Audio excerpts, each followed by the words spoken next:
So what helps to create effective classroom management?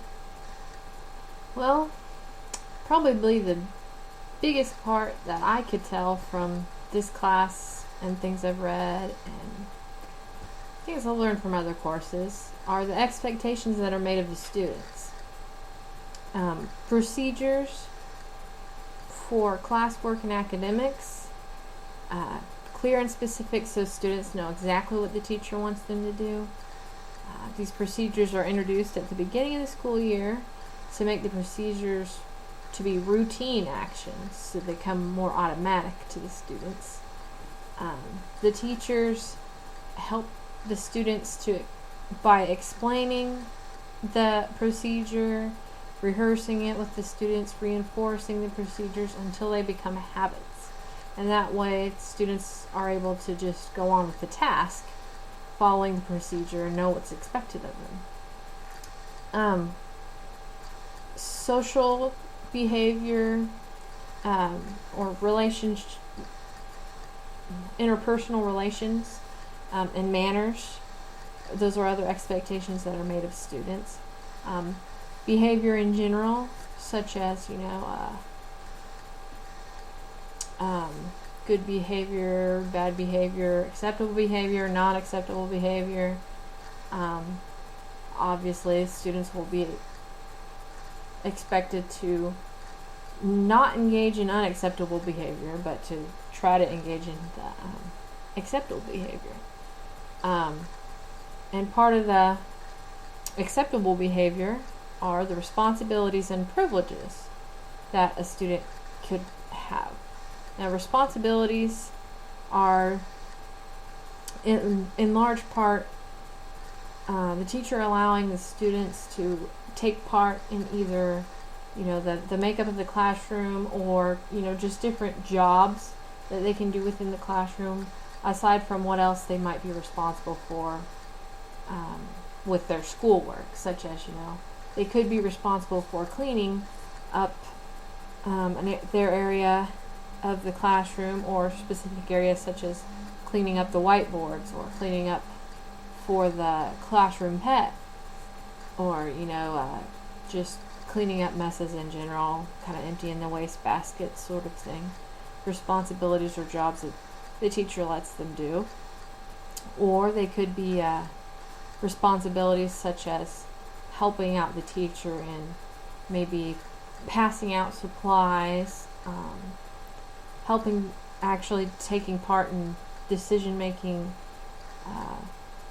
for the classroom, such as helping to make the rules, helping to design the lessons, even though the teacher will probably have what the lesson's going to be about or what direction he or she wants to go with it, but kind of getting student input and taking some responsibility for that. And privileges in the same token, privileges such as if such and such student has showed themselves to be responsible, then they get the privilege of perhaps helping other students with the same topic of content that they're studying, or helping the other student learn to study better, or privileges such as game time on the computer with a reinforcing game, free time to be able to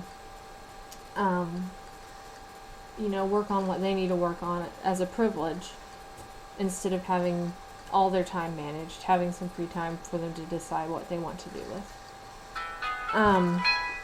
And another thing that was a good part of effective classroom management are classroom rules being in place. A large part of the success of classroom rules is that they are set in place at the beginning of the school year so that you don't have to worry about trying to figure them out as you go along. If you set them up at the beginning of the school year, and this is reiterated in the first days of school by Harry Wong and his wife Rosemary Wong, that what you do at the beginning of the year really affects how your room is going to go the whole rest of the year. So have your classroom rules in place at the beginning of the school year, and keep your rules so that they're simple to understand and easy to remember. A whole bunch of rules are very hard to remember. So one of the things that they recommend in that book was to not have more than 3 or 5 big rules, especially for younger kids. Now, for older kids, you could make your rules more generic so that they cover more. But with younger kids, you probably want to be more specific with the rules.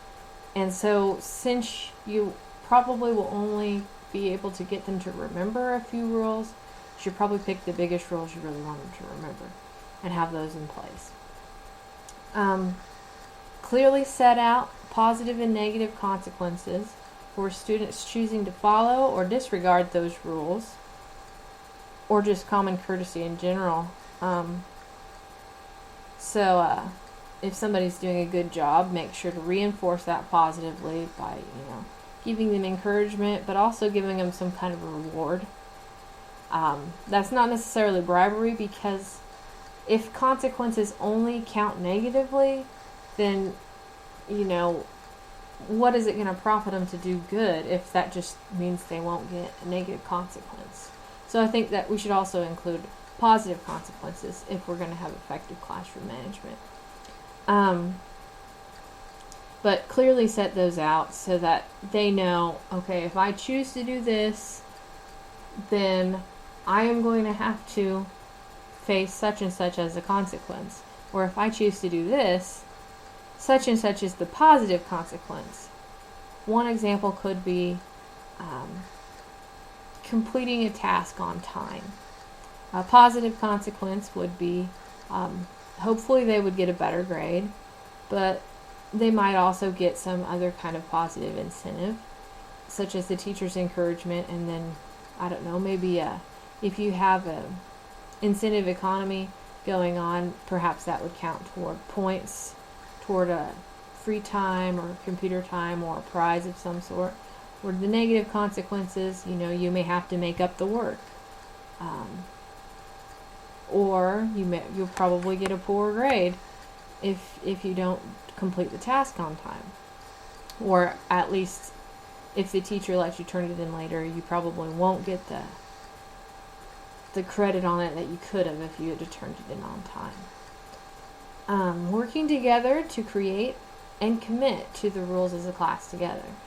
I think I mentioned this a little bit ago, but when the students are involved in the creation and of their classroom rules, or helping to decide on what rules should be the rules, then I think that they would own more into, I want to follow this because I had a part of making these rules.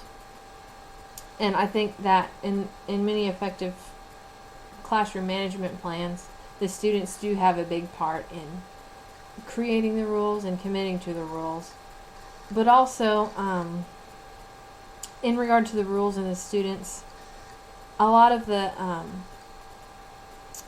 discipline policies that are more positive consequence based have, so the teacher is asking the student about the rules. So it's not so much about the students, but it's about the rules that they agreed to, that they helped set in place, and that they agreed on the consequence to when they set them out.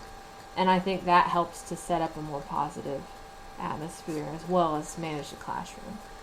Having the students involved in the whole process so that, they've agreed to it the whole time. It's not something they're being coerced to that they didn't agree to. Discipline policies, again, set in place at the beginning of the school year. They're fair to all students. Nobody's discriminated against or, being picked on. If there's classroom rules that everybody agrees on, obviously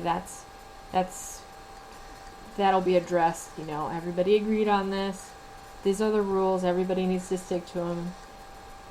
And this is the consequence to that. And for those consequences to be consistently carried out will help in with the fairness, so that all students will feel, okay, if I do such and such, then such and such will happen.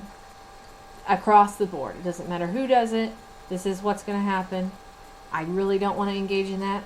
Or if it's a positive consequence, yes, I really want to engage in that. So, for them to be consistently carried out, that's a huge part of the effective classroom management for any management plan. And I think from what I have seen myself and experienced myself in the classroom, these discipline policies, whatever policy is decided on, for it not to be consistent kind of disintegrates the purpose of having a discipline policy, because your students won't know, am I actually going to get this consequence, or is it just if the teacher feels like I need to get this consequence? How far can I go? Or, how come the teacher lets so-and-so get away with this, but I'm getting picked on for it? So consistency is key in discipline policy.